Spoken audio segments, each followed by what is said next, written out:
అమ్మ ఇప్పుడు ఇదంతా మీరు విశ్వం పైన రీసెర్చ్ చేయడము, మీరు నిజంగా అన్నిట్లో ప్రాణం ఉంది మొక్కల్లో ప్రతి ఒక్క దాంట్లో అని చెప్పి మీరు నమ్మి వాటితో మీరు ముచ్చటించడానికి ఇష్టపడి ఆ ఆహ్లాదాన్ని అనుభూతి చెందారు కాబట్టి మీకు అనిపిస్తున్నాయా ఈ వండర్స్ అన్ని?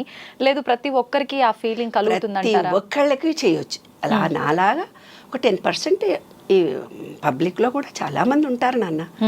ఎందుకంటే హృదయం అనే దాంట్లో ఒక కృతజ్ఞతా భావం ఎవరికైతే ఉంటుందో, అందరినీ సమాన దృష్టితో ప్రేమించగలిగే మనస్తత్వం మనలో ఉంటుందో, ప్రతి ఒక్కటి సిక్స్త్ సైన్స్ అంటారు దాన్ని. సిక్స్త్ సైన్స్ అంటే ఏంటంటే జరగబోయేవి తెలుస్తాయి. లేదు నీకు కొంతమంది కర్మానుగ్రహం వల్ల ఏమవుతుందంటే కొంత పూర్వజన్మ జ్ఞానమే నాకు కావాలి అని అనుకుంటారు. వాళ్ళకు పూర్వజన్మ జ్ఞానం తెలుస్తుంది. లేదు నాకు ఫ్యూచర్ ఎలా ఉంటుందో నాకు తెలియాలని వాళ్ళు ఏకాగ్రత పెట్టి ఆలోచించినట్టయితే వాళ్ళు అది కూడా వాళ్ళు చూడగలరు. సిక్స్త్ సైన్స్ అంటారు దాన్ని. కాబట్టి అందరితో మనం మాట్లాడొచ్చు. ఇప్పుడు నా దగ్గరికి 45 ఏళ్ళ అనుభవం నాన్న. ఎవరైనా వచ్చి నా ముందు కూర్చొని ప్రాబ్లమ్స్ చెప్తారనుకో, వాడు కొట్టిండు, వాడు తిట్టిండు, వాడిడిచి పెట్టిండు, అట్టిడిచి పెట్టిండు, వాళ్ళ కష్టాలన్నీ బాగా చెప్తుంటారు కదా. పింగళానాడి ఎక్కువ పనిచేస్తే అంటే చంద్రనాడి వాళ్ళకి జరిగిపోయిన విషయంలోనే వాళ్ళు బ్రతుకుతూ పోతుంటారు, యూతులకి రారనమాట. అప్పుడు నాకు తెలిసిపోతుంది వాళ్ళు కూర్చునే పద్ధతి, కళ్ళకుతో చూసే పద్ధతి, వాళ్ళు చేతులు కట్టుకునే పద్ధతి, వాళ్ళ మొహంలో ఫీలింగ్స్ చెప్పి వాళ్ళు ఎందుకు వచ్చారో నేను చెప్పేస్తాను. కొంతమంది వస్తారు, రేపొద్దున పిల్లల పెళ్ళిళ్ళు కావాలి, రేపొద్దున ఇల్లు కొనుక్కోవాలి, ఇప్పుడే పెళ్ళిళ్ళు అయిపోయినాయి, ఇన్నప్పులు జరిగిపోయినాయి, ఇంట్లో జరిగింది మేడం, రేపు మా భవిష్యత్తు ఎట్లా, నా భర్త పట్టించుకోడు, అత్తలు పట్టించుకోరు, వీళ్ళు ఈ రోజు అనుభవిస్తున్నారని చెప్తారు. అది ఇళానాడి, సూర్యనాడి ఎక్కువ పనిచేసిన వాళ్ళకు ఫ్యూచర్ మీదనే ఆలోచనలు ఉంటాయి. కాబట్టి గతాన్ని కానీ ఫ్యూచర్ని కానీ ఆలోచించకుండా ప్రజెంట్లో ఉండడమే ఎరక కలిగి ఉండడము, ఎరికతో పని చేయడము అంటారు నాన్న. అంటే మెడిటేషన్లో కూర్చొని ఇలా కూర్చొని మెడిటేషన్ చేస్తేనే కాదు, ప్రజెంట్లో మనం ఏ డాక్టర్ పని చేయాలి, ఆయా పని చేయాలి, వంట చేసేటప్పుడు వంటనే చేయాలి. అలా మనం ఏ పని మీద కాన్సన్ట్రేషన్ మనం చేస్తూ పోతే ప్రజెంట్లో ఉండాలనేదే మెడిటేషన్. ఎలా కుదురుతుందమ్మా? ఇప్పుడు చెప్పినంత ఈజీగా అనిపించదా? 100% చేయొచ్చు. చేయాలనే సత్సంకల్పం నీలో కలిగితే చేయొచ్చు. ఇంకొక కేసులు నా దగ్గరకు వస్తాయి. ఇంకొక ఉదాహరణ కూడా మీరు ఏమంటారంటే, వాళ్ళ అత్తగారికి చేసినా, నా మొగుడు చేసినా, మొగుడు తరపు చుట్టాలకు చేసినా, వాళ్ళకి చేసినా, వీళ్ళకి చేసినా, ఇంకొకళ్ళకి చేసినా, అలసిపోయినా నాకు చేతనవుతుంది. భగవద్గీతలో నీకు అంటాడు చూడు, నేనే చేశాను అని ఏ వ్యక్తి తను స్వతహాగా చెప్తాడో అప్పుడు బాడీ నీకు అలసిపోతుంది. నీవిచ్చిన బాధ్యత నేను చేస్తున్నాను అనుకున్నప్పుడు నీ బాడీ అలసిపోదు. ఇక్కడ ఒక ఎనర్జీ పాయింట్ ఉంటుంది. దాన్ని ఏం చెప్పారు తెలిసిన, చిత్రగుప్తుడు అని చెప్పారు. చిత్రంగా గుప్తంగా రికార్డ్ చేసే ఒక చిన్న పాజిటివ్ ఎనర్జీ అది. ఇప్పుడు మీరు సెల్ ఫోన్ ఉంది నాన్న, సెల్ ఫోన్లో ఐఫై, నెట్, ఇంటర్నెట్, వాట్సప్, డెస్క్, ఏవేవో పేర్లు చెప్తున్నారు కదా. 1000 సంవత్సరాల క్రితం వాళ్ళకి సంస్కృతమే వచ్చు. దాంట్లో వాళ్ళ టెర్మినాలజీ ఆత్మ, పరమాత్మ, కర్మ, ఇవన్నీ ఆధ్యాత్మిక భావాలతో వెలుగు, జ్ఞానము, ఆత్మ, పరమాత్మ, చిత్రగుప్తుడు. అదే చెప్పాను కదా నేను. సూర్యుడిలో 7 గుర్రాలను చూపించారు. 7 గుర్రాలను చూపించడం దాని అర్థం ఏంటంటే విబ్జిఆర్లోని 7 రంగులు. మనం మూలాధారం, స్వాదిష్టం, మణిపూరకం, అనాహత, విశుద్ధి 7 రంగుల్లో ఉంటాయి. అవి క్లోజ్ అయిపోయినప్పుడు మనిషికి కష్టాలు వస్తాయి, రోగాలు వస్తాయి. అవి క్లోజ్ అయిపోతాయి. మన ఆలోచన విధానాన్ని బట్టి, కర్మ ఫలితం, మనం చేస్తున్న భావాలను బట్టి అవి క్లోజ్ అయిపోతాయి. అప్పుడే మనకు అన్ని రకాలైన ఎలర్జీలు, రోగాలు మనకు రావడం మొదలు. వాటిని ఎలా ప్యూరిఫై చేసుకోవాలంటే సూర్యకిరణాలు మనకు తగలాలి. విబ్జిఆర్లోని 7 రంగులు. తెలుపు నుండే ఉద్భవిస్తాయి 7 రంగుల హరివిల్లులు, తెలుపుకే ముప్పు తెస్తాయి తర్వాత ఈ వన్నెలు అని నేను చిన్నప్పుడు రాసా కవిత. ఎన్ని సంవత్సరాలు అప్పుడమ్మా? 18 కూడా ఉండవు నాన్న. అప్పటి నుంచే మొదలు పెట్టేశారు. అయితే అప్పుడు కాలంలో ఏంటంటే మాది మహబూబ్ నగర్. చిన్నజీయర్ స్వామి లాంటి వాళ్ళు వచ్చి ఏం చేస్తారంటే భగవద్గీత చెప్తారు. నాకు 8వ తరగతిలోనే భగవద్గీత మొత్తం వచ్చు. మొత్తం శ్లోకాలన్నీ చదివేసేదాన్ని. 8, 9లోనే భగవద్గీత మొత్తం వచ్చిన. అయితే ఆయన దగ్గరికి వచ్చి సమశ్రీణాలు చేస్తారు. సమశ్రీణాలు అంటే ఏదో విష్ణు ఇట్లు ఇస్తారు. ఇస్తే మేము వేరే వాళ్ళకి వంట చేసి పెట్టొచ్చు, మడి వాళ్ళకి. సమశ్రీణం అంటారు దాన్ని. ఇట్లా వాతలు పెడతారు. వాతలా?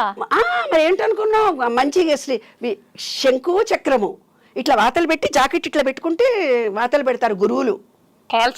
కాల్వడమే. మంత్రాలయంలో వేస్తాడుగా చేతి మీద. మంత్రాలయం గుళ్ళో కూడా వాతలు వేడి వేడిది ఇట్లా చేతుల మీద వేస్తారు ఆయన గురువులు. మంత్రాలయంలో కూడా వేస్తారు. అప్పుడు ఇట్లా జాకెట్ ఇట్లా తీసి పెడితే ఈ భుజాల మీద వేసేవాళ్ళు మాకు. అప్పుడు ఆయన ఓ వేదము కవిత్వం ఏదేదో చెప్తుంటే గురువు గారి దగ్గరికి పోయి నేను ఒక కవిత చదివా.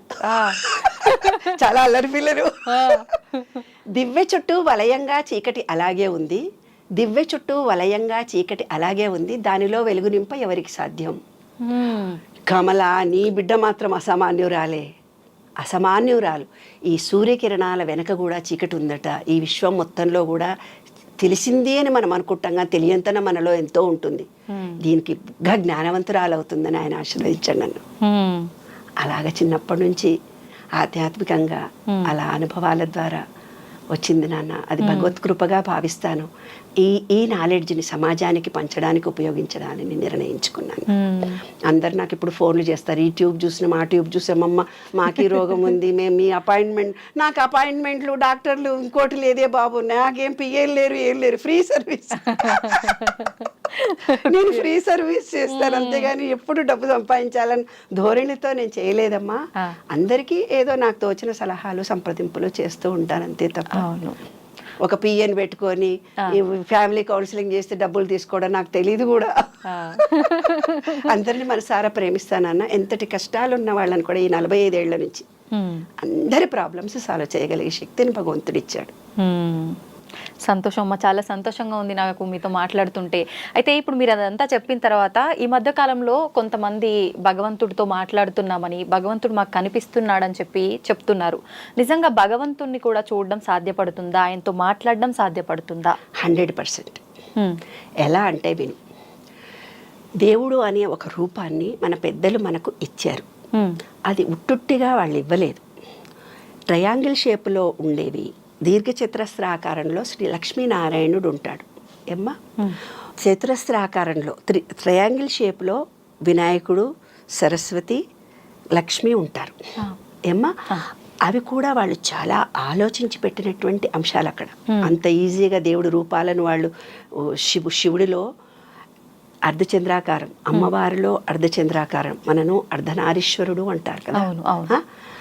కాబట్టి ఒక రూపం అనే దాన్ని భగవద్గీతలో ఒకటే మాట చెప్పాడు మీకు.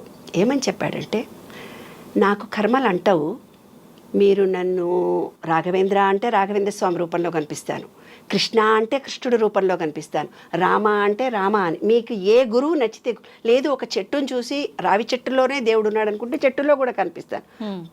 ప్రహ్లాదుడిది కూడా అదే కదా, స్తంభంలో కూడా కనిపిస్తాడంటే స్తంభంలో కూడా కనిపిస్తాడు. ఇప్పుడు ఊర్లలో మనకు మహబూబ్ నగర్ ఆ ఏరియాలో పూనకం వస్తుంది తెలుసా. ఆ అమ్మవారు వచ్చి నాకు దేవుడు వచ్చిండు నా ఒంటి ఊహు, వాళ్ళ సబ్ కాన్షియస్ మైండ్లో అలా జరుగుతుంది, నాకు దేవుడు వస్తాడని ఊర్లలో అందరూ మాట్లాడుకుంటుంటారు. ఆ భావాలు వాళ్ళల్లో నిలిచిపోయి ఉంటాయి. నిలిచిపోయి ఉండి ఆ మంత్రము, ఆ మ్యూజిక్ రాగానే ఆటోమేటిక్గా వాళ్ళు అలా యాక్ట్ చేస్తారు. వాళ్ళకి తెలియకుండా వాళ్ళ బాడీ అలా రియాక్ట్ అవుతుంది. వాస్తవం కాదు అది, అదొక హిప్నాటిజం లాంటిది. మన మనసు ఇప్పుడు ఈత కొట్టడము, తర్వాత మనకు 3 మైండ్లు ఉన్నాయి, కాన్షియస్నెస్, సబ్ కాన్షియస్నెస్, సూపర్ కాన్షియస్నెస్తో మనం ఇవన్నీ పనులు చేస్తున్నాం. సబ్ కాన్షియస్ మైండ్ అంటూ ఒకటి ఉంది, అది ఈత చేయడము, డ్రైవింగ్ చేస్తూ మాట్లాడుకుంటూ పోతారు. అవునా, వాళ్ళకేం తెలియదు, కానీ వాళ్ళ సబ్ కాన్షియస్ మైండ్ ఏది మంచి ఏది చెడు, ఏది ఎట్లా వస్తే ఎట్లానో తిరుగుతూ పోతుంది. అది సబ్ కాన్షియస్ మైండ్ అంటే నీకు ఇంకా ఈజీగా ఉదాహరణ చెప్తారు. రాత్రి మనమంతా పడుకొని ఉంటాం, పడుకోగానే ఆ రోజు జరిగిన విషయాలన్నీ చిన్న స్క్రీన్ లాగా టీవీ కళ్ళు మూసుకొని పడుకుంటాం. కానీ స్క్రీన్ మీద అవన్నీ ఆ రోజు వాళ్ళు మనం తిట్టారు, వీళ్ళు మనం చేశారు, ఆ ఉద్యోగానికి వెళ్ళొచ్చాం, వాళ్ళు ఈ మాట అన్నారు, మనం ఈ మాట అన్నాము, అన్నీ తిరుగుతూ పోతుంది. దానికి సబ్ కాన్షియస్ మైండ్ అంటారనమాట. ఆ సబ్ కాన్షియస్ మైండ్ అనేది ఏం చేస్తుందంటే ఫీలింగ్ ఇస్తే కనుక, ఇప్పుడు అట్రాక్షన్ ఆఫ్ లా అని చెప్తున్నారు కదా, ఆ సబ్ కాన్షియస్ మైండ్ను మోల్డ్ చేసుకుంటే నువ్వు ఏది కావాలంటే అది జరుగుతుంది. ఇప్పుడు దేవుడు కనిపించాడు అని అనుకుంటారు కదా కొంతమంది, కృష్ణుడి రూపంలో కూర్చుంటారు, బాబా కనిపించాడు నాకు అంటారు. ఎగ్జాక్ట్లీగా బాబాను తలుచుకుంటూ వాళ్ళ సబ్ కాన్షియస్ మైండ్లో బాబా వచ్చినట్టుగా ఫీల్ అవుతుంటారు. ఒక రూపం వాళ్ళ కళ్ళెదురుగా వచ్చినట్టుగా వాళ్ళకు కనిపిస్తుంది, లేదంటే ఒక వ్యక్తే వాళ్ళ కళ్ళెదురుగా వస్తాడు. ఇది 100% జరుగుతుంది. ఎందుకంటే వాళ్ళు ఒక బయట ఉండేది ఒక ఎనర్జీ, వీళ్ళల్లో ఉండేది ఒక ఎనర్జీ. వీళ్ళకి ఏముందంటే ఈ సబ్ కాన్షియస్ మైండ్కు ఫీలింగ్ బాగా తెలుసు. ఇప్పుడు వెంకటేశ్వర స్వామితో మాట్లాడానని ఎవరో టీవీలలో చాలా మాట్లాడుతుంటారు, నేను వెంకటేశ్వర స్వామితో ఎగ్జాక్ట్లీ మాట్లాడతారు వాళ్ళు. ఎందుకంటే వాళ్ళ సబ్ కాన్షియస్ మైండ్ ఆయననే దేవుడు అనుకున్నారు, ఆయననే సర్వస్వం అనుకున్నారు.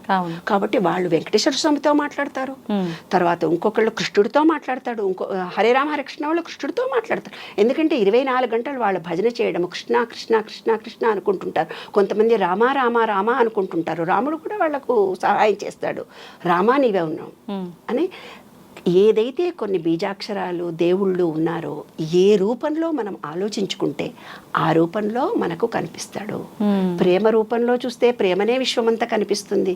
అదంతా ఒక ఫీలింగ్ నాన్న. దేవుడు ఉన్నాడు. దేవుడు అంటే ఏంది ఒక ఫీలింగ్, దేవుడు అంటే ఏంది ఒక ఎనర్జీ, దేవుడు అంటే ఏంది 100% ఉన్న ఎలక్ట్రిసిటీ ఎనర్జీ.